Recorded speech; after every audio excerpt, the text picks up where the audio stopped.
Hello and welcome to Vishnu's IAS Academy Hyderabad, the best UPSC academy where thousands and thousands of aspirants are making their UPSC dream a reality with perfect guidance, dedicated faculty, absolute exam relevant material, repeated practice tests, and revisions on time. So, enroll today for various courses regarding your UPSC mains exam. Follow and subscribe our channel for the latest updates that we keep providing you, along with regular current affairs and news analysis. And today, I welcome you once again to the Hindu newspaper Hyderabad edition analysis, where I shall be guiding you through the selected important UPSC relevant articles from today's, that's 11th June 2025 Hindu Hyderabad newspaper. So the most important news for the day is also right here on the page 1,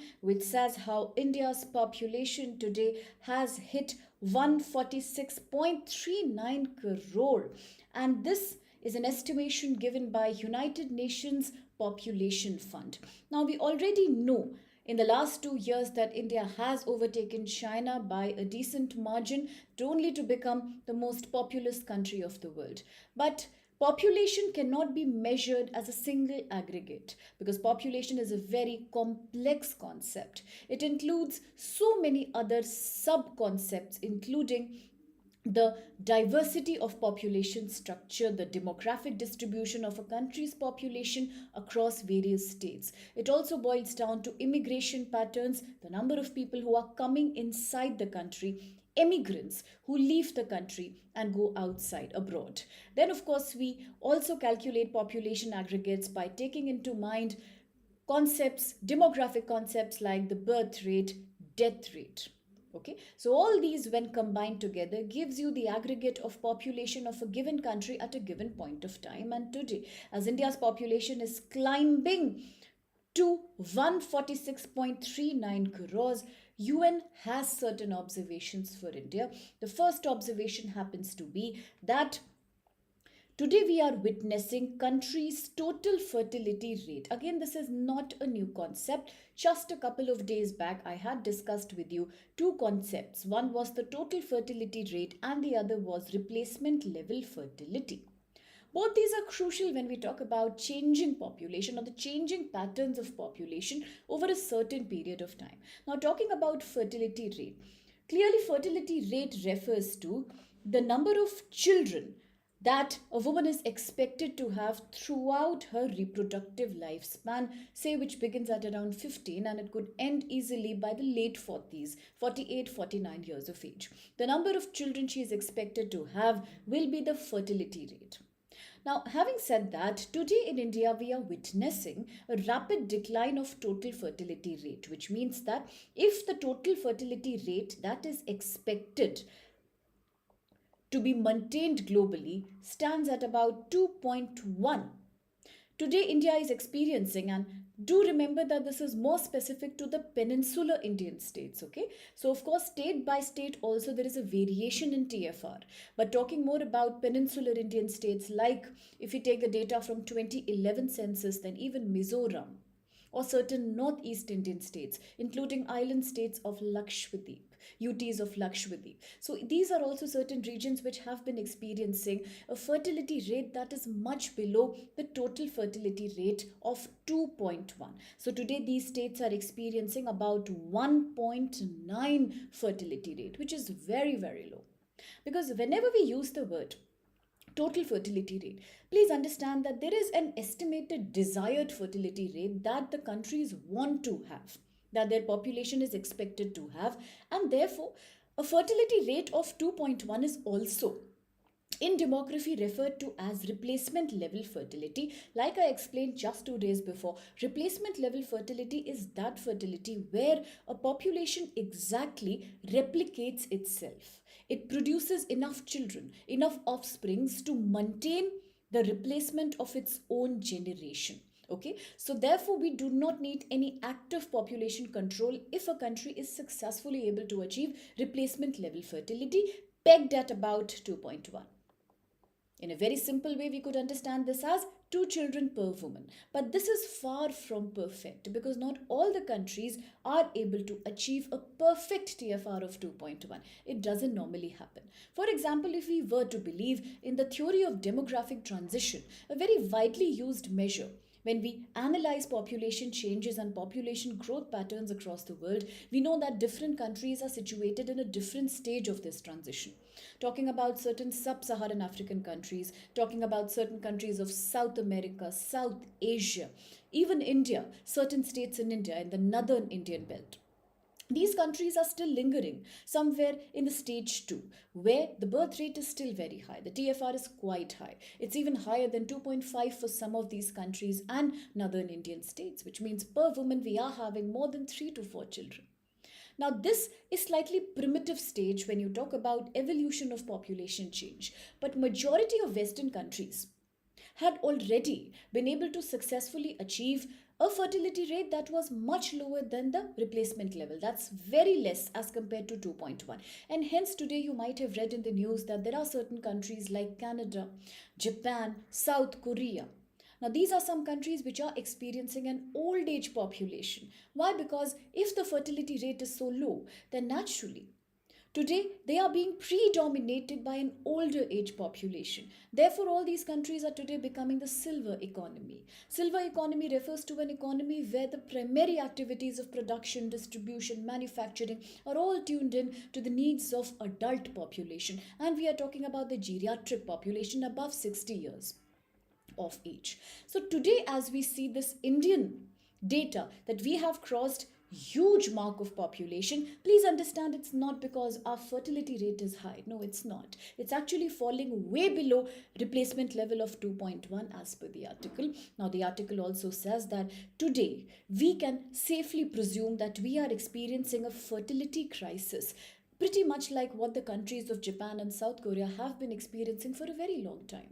If there are no newer children being born, then naturally the change of population is tilted towards old age people. Is that a good thing for an economy?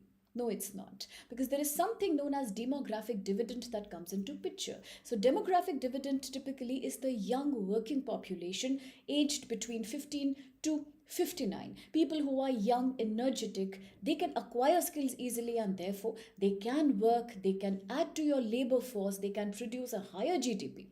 But that will not happen if your fertility rate keeps on declining year after another. And that's a problem that's being highlighted by this article.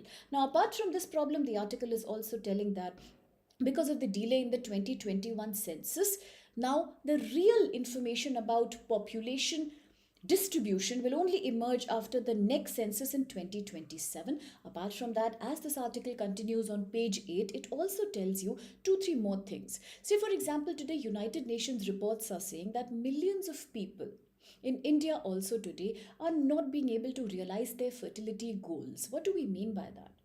By fertility goals, we clearly mean that today majority of young women are experiencing health problems which lead to infertility. Thyroid disorders, chronic diabetes type 2, hypertension, cardiovascular, mental stress, anxiety, of course, polycystic ovarian syndrome, endometriosis. Some of these you may be aware of because all these are somewhere oriented to your hormonal imbalances lifestyle and hence disabling these women to have children. Okay, so that's one thing the article points out. Maybe that's a leading cause of declining fertility. Of course, there are cultural factors too, like increase in women employment opportunities, delay in the age of marriage, limited reproductive window. All these then add to the existing problem. Then apart from that, the article again points out to another word that's called as reproductive agency. Today, United Nations reports are saying that we must make sure that people are able to pursue, they are able to achieve their reproductive agency. But what is that? Reproductive agency, as per the article, is a person's ability to make free, informed, independent choices about getting married, having physical relationships, or using a particular kind of contraception, or even starting a family. So all these in a changing world are things that women should have rights to, okay? So reproductive freedom is something that we really need for modern women across the world, specifically for countries like India. Having said that, there are certain other estimates that the article gives you. For example, the article has shown some realities about Indian population, such as 24% of our population today in India happens to be in the age group of 0 to 14. Okay, so therefore, again, it reminds us of the sheer importance of the Right to Education Act. Wherever we talk about the young education, the young age group of 0 to 14, then we all know that as per the 86th Amendment Act, we had the Article 21A of the Constitution of India, which today guarantees that for the children aged 6 to 14, the right to primary education is nothing but a fundamental right. Okay, so we need to therefore also focus on skill development more. Then another statistic the article points out to is that between the ages of 10 to 19, we have about 17% of children, that's secondary education. The government scheme of Madhyamik Shiksha Abhiyan. Okay, so to make secondary education compulsory for children. Of course, this is being strongly endorsed by the new education policy 2022. Now, having said that, another important thing to note is that 26% of our people today are between the ages of 10 to 24. And then 68%, and this is the key highlight of this article, that 68% of Indian population today is pegged between the ages of 15 to 64. And whenever I say 15 to 64, it should remind you of the demographic dividend. Well, yes, it is a wonderful news, because as per United Nations, until 2041, we as a country, as an economy, have a good advantage over all others, because we have a young working population in the demographic dividend bracket, so that it can contribute successfully to our economic growth, to our GDP, to our national income. Okay, so that's a wonderful thing to see. That's 68%. That's very high for any country to have a young working population. Now, as far as elderly population is concerned, whom we call as geriatric population, they are pegged at, say, about 7%, which is very low. And we are talking about people above the age of 60 or 65. So a very lower geriatric population means that naturally the dependency ratio of the population is also low, very unlike countries like Japan and South Korea. So does that mean today Indian workers can fill up the vacuum in global market when it comes to job opportunities? Yes, we already are. But of course, when you talk about these ongoing controversies like the immigration debate, the propaganda, like what's happening in Los Angeles right now against immigrants. Another problem could be the poor skill level of Indian population. So although we have a huge human resource, 68% in the young population is a great number. But the problem is we are not able to harness this young population ability by not providing compulsory education, by not providing, as per the guidelines of the NEP, vocational education, digitized education, and technical higher education. Therefore, the problem is in the job market globally, the employability of Indian youth is still on the lower side. So these are certain things we need to talk about. Now, there is one more secret aspect of the article, which is not directly mentioned, but I want you to think about it. It's a food for thought to you. Say, for example, we say that even if you talk of India as a country, we have certain North Indian states where the fertility, the TFR, total fertility rate, is still above the replacement level of 2.1. Talking about the peninsular industrialized states, it's already falling below 1.9. So why is it not possible to use the young working population of a couple of states into another state wherever there's a gap of human resource? And now this brings into picture the linguistic problems in India, the regionalistic problems in India, the problems with regards to internally displaced people in India, that why are sometimes cultural, linguistic, or regional barriers not allowing for internal migration in India? Of course, it happens, but there are impediments to that. So, a better state coordination probably could lead to solving this problem too. Now, having said that, the article all in all also tells you that as per the data of 2025, okay, according to United Nations Population Fund, the total life expectancy of men is pegged at 71, while for women it's pegged at 74. This is all for this article, extremely important from the perspective of your GS paper 2, GS paper 3, and of course GS paper 2, because we do talk about here lots and lots of population policies, measures, and all of that. Now, having done this article, I would want to transport you to the next article here, and then let me quickly take you down to the editorial page where you have most of the mains related articles, okay? And here we are on the editorial page, and the very first article talks about India-Pakistan bilateral problems. Again, nothing new. So whenever we talk of India-Pakistan, it always becomes a very cliched problem, because on and on we have been harping about the same problem, particularly since the Pahalgam attack and Operation Sindoor. But this article is just trying to make a rather new pitch towards the fact that no matter how many times India chooses to highlight Pakistani aggression on the border, on the international forum, there is nothing much that happens as a result. We do not get the desired support. We do not get the desired recognition to this problem as we expect to. So therefore, what choices is India left with? As per this article, India should therefore not take this issue to international forum at all, because nothing comes out of it. How? Let's quickly see. Now, the article begins by talking about Operation Sindoor. It says that after this, there is a complete breakdown of whatever limited bilateral, whatever limited multilateral diplomacy was existing between India and Pakistan, that also seems to have died down today because of this ugly aggression done by Pakistan during the Pahalgam horror.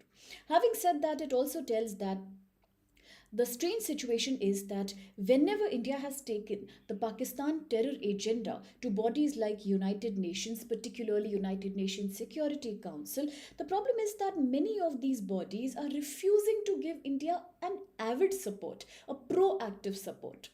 That's something that the article is talking about. The article is also saying that, for example, most of the countries, those who do not follow the global developments very closely, whenever you ask them, whenever you talk to them about India-Pakistan border dispute, they just go by the data. They do not see the reality happening because they do not follow these events too closely, nor are they aware of the local problems closely. So what they do is that they just go and look up at the United Nations maps, inscriptions and data, the literature that's existing. Of course, it's age old, but that's existing on the situation of the border dispute. Now these countries look it up and they just say that what is the India-Pakistan border? There is no clear-cut understanding on that. United Nations says that the border is nothing but a dotted line that represents approximately the line of control in Jammu and Kashmir, which was agreed mutually by India and Pakistan once in history.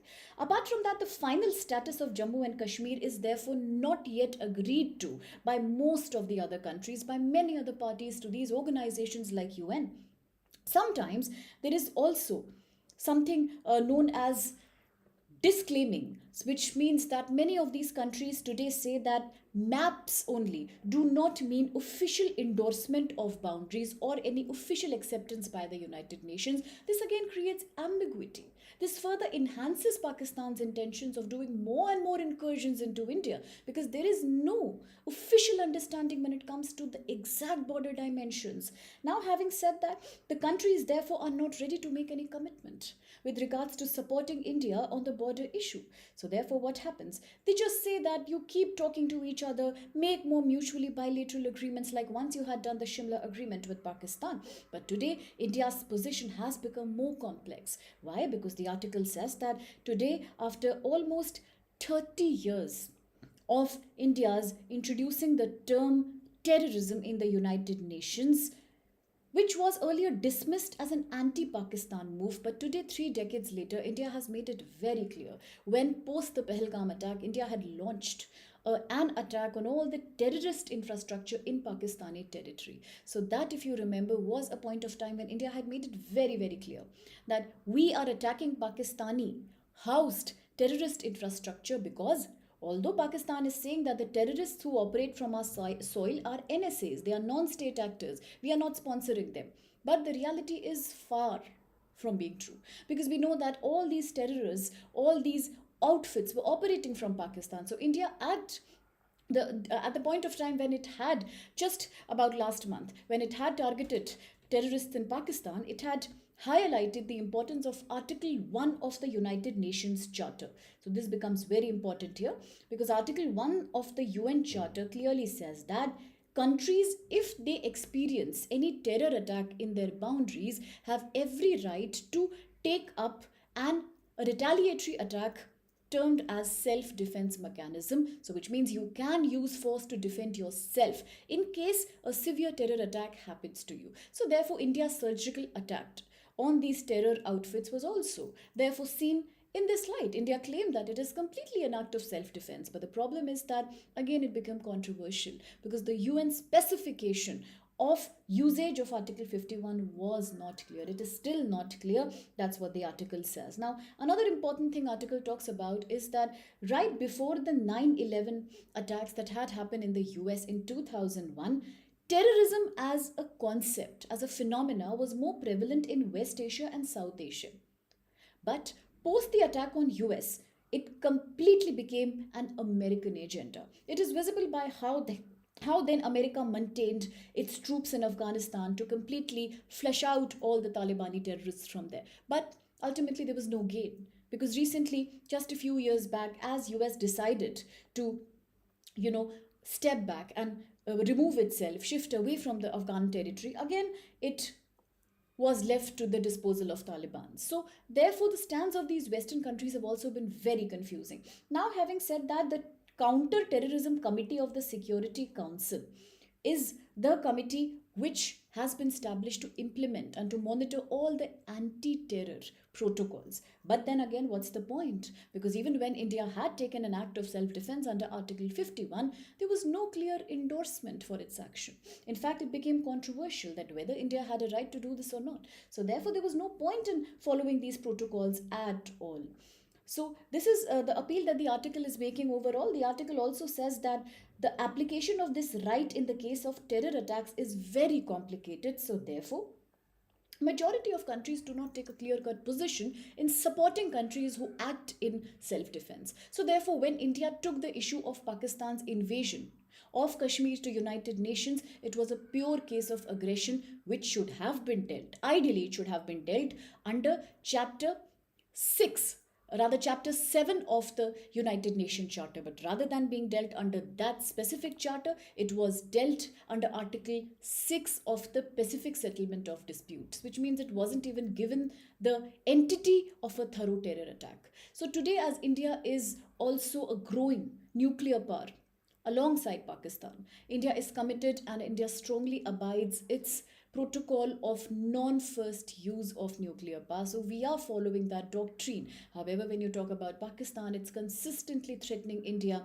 by stepping up its conventional military arsenal. So therefore, for India today, in today's contemporary scenario, to take international support, international intervention on these issues is not of much help, because all the protocols, all the doctrines of United Nations anti-terror are today mired in severe controversial concepts. So therefore, it's not really giving much help to India when it talks about tackling Pakistan on the international front. So that's the article broadly. So here, for the perspective of the exam, do please remember the Article 51 of UN Charter. Do remember the Article 6 of the Pacific Settlement of Disputes. Of course, you need to remember Chapter 7 of the UN Charter. Then, of course, the non-first use doctrine when you talk about nuclear power, and also United Nations Security Council. All these become quite important. Having said that, the next article also looks complicated, but actually it talks about a very simple issue.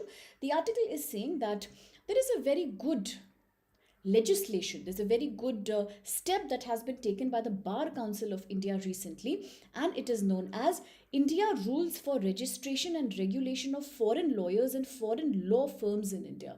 But this is not being seen positively by the US. Why? And what is this concept? So talking about this, we all know that in India, whenever you talk about legal issues or law as a profession, there should be certain protocols, there should be certain rules to even regulate this industry. And with that in mind, the government of India had taken this initiative through the Bar Council of India that today, wherever there is a foreign law company, or wherever there is, say, for example, a US law firm or a US advocate who is trying to deal with Indian clients, then they should follow certain protocols. But there is nothing wrong in that. In fact, it is a good thing because we are trying to institutionalize the profession and the industry. But US seems to have taken this with a pinch of salt, because today what US is saying that this rules and regulation, these charters and protocols, are nothing but non-trade barrier. Non-trade barriers, because today they are saying that this is a deliberate move to keep away, to exclude American law firms and American based lawyers to engage with their Indian clients or to engage properly in the Indian legal ecosystem. Therefore, such criticism has been considered by the article as nothing to be appreciated. It is something that these people are failing to understand, that by making this law, the BCI, the Bar Council of India, has just followed its statutory mandate.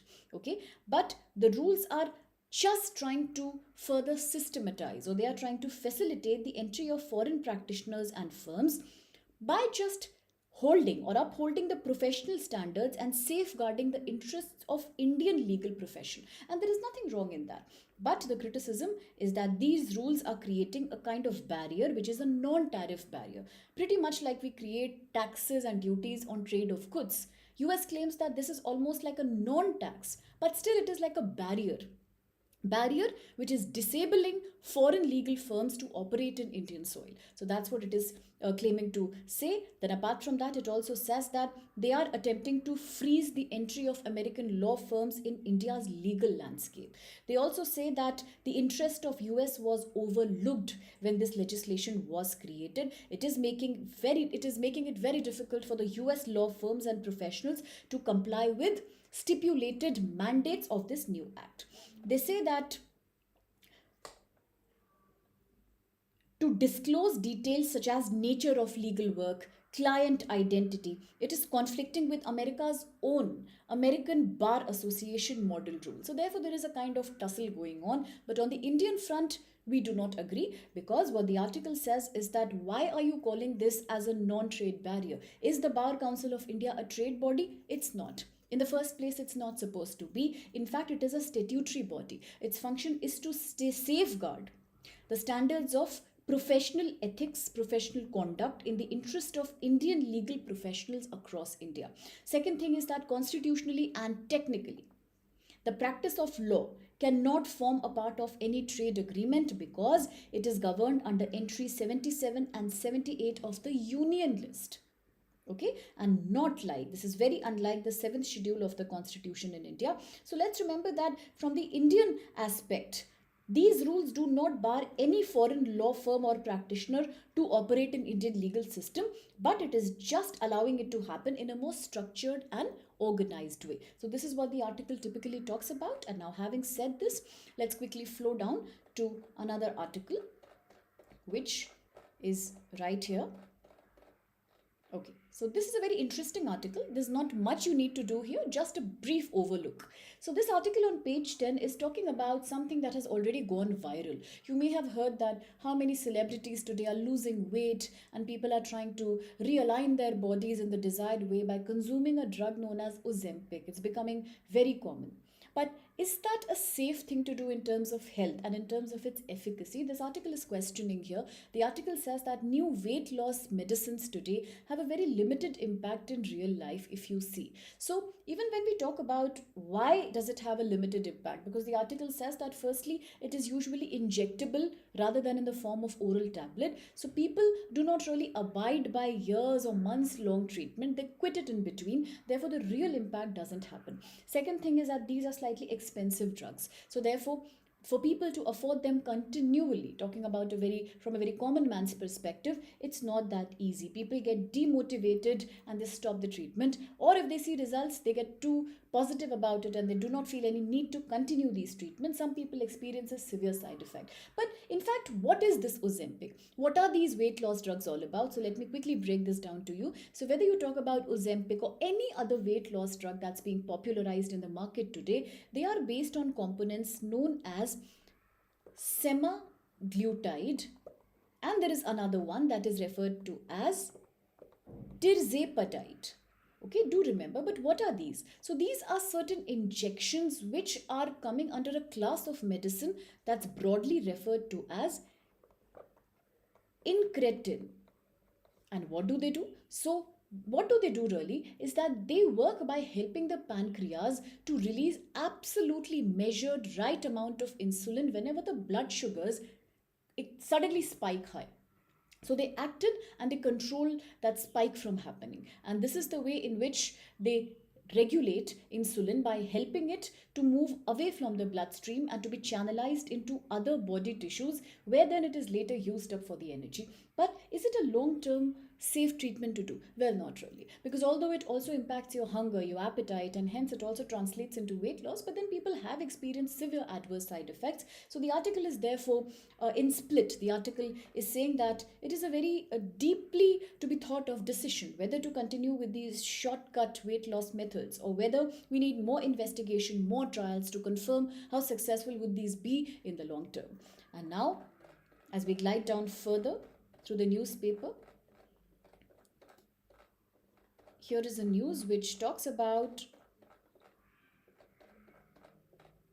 how today Erdogan's new Ottoman foreign policy is a very strange, a very unique balance between a very pro-Islamic attitude, apart from that, a very NATO-allied attitude, as well as a very pro-West attitude. And of course, it is a strange amalgamation because it is showing some internal conflicts as well. And coming at a time when Turkey is already reeling under economic crisis, what does it mean for other countries, specifically India? So rather than going through the nitty-gritty of the article, let me quickly summarize it for you. The article says that under President Erdogan's regime, Turkey has moved away from being earlier the secular pro-West Kemalist foreign policy to today a more assertive, a more pro-Islamist leaning foreign doctrine. What does it mean? It means that today it is attempting to regain its lost influence in West Asia, the Gulf, the Caucasian region as well, North Africa, and aligning strongly with Muslim majority countries while still remaining a very integral component of the NATO, the North Atlantic Treaty Organization. So the article says that Erdogan's foreign policy therefore draws heavily on the Ottoman Empire ideals, the Ottoman era ideals, and it aims at uniting all the Muslim nations under the leadership of Turkey. So that's the mission they are operating with right now. It has happened especially post the 2011 Arab Spring movement, where there was a series of uprisings that were happening in many Muslim ruled countries. So if you talk about the HTS in Syria, today as you talk about the Tripoli government in Libya, by extending support to these nations, Turkey is clearly claiming that it needs a united front, of course led by under its own power. So today Turkey maintains a very strong military presence, say talking about countries like Qatar, and it also had supported Azerbaijan back when it had the conflict with Armenia. Okay, and also it had helped Azerbaijan strongly by the use of the Bayraktar drones. Now, having said that, let's also remember that what is the implication for India? So recently, in the aftermath of Operation Sindoor, we know that Turkey had stood behind Pakistan. So for India, therefore, it is nothing but Erdogan's policy, therefore, is something that is strategically not really in the favor of India, especially under the ongoing tussle between India and Pakistan. So the policy of Erdogan today, therefore, is a strange mix between support for Islamism, support for Ottoman legacy, as well as strategic pragmatism when you talk about its engagement with other Western countries. That's what the article pitches for. And now, having said that, we are pretty much done with today's newspaper coverage. There is one article on the science segment which talk about neutrinos. Now, since the article is talking about a research which is yet to be finalized, we will keep it for another day as the research finalizes and we have more information on the particles, rather the antiparticles, the neutrinos. Okay, so with that, I take your leave for today and see you very soon with another interesting news analysis. By then, please like us, subscribe us, follow us, comment for anything that you want to share with us. And all the best. Thank you.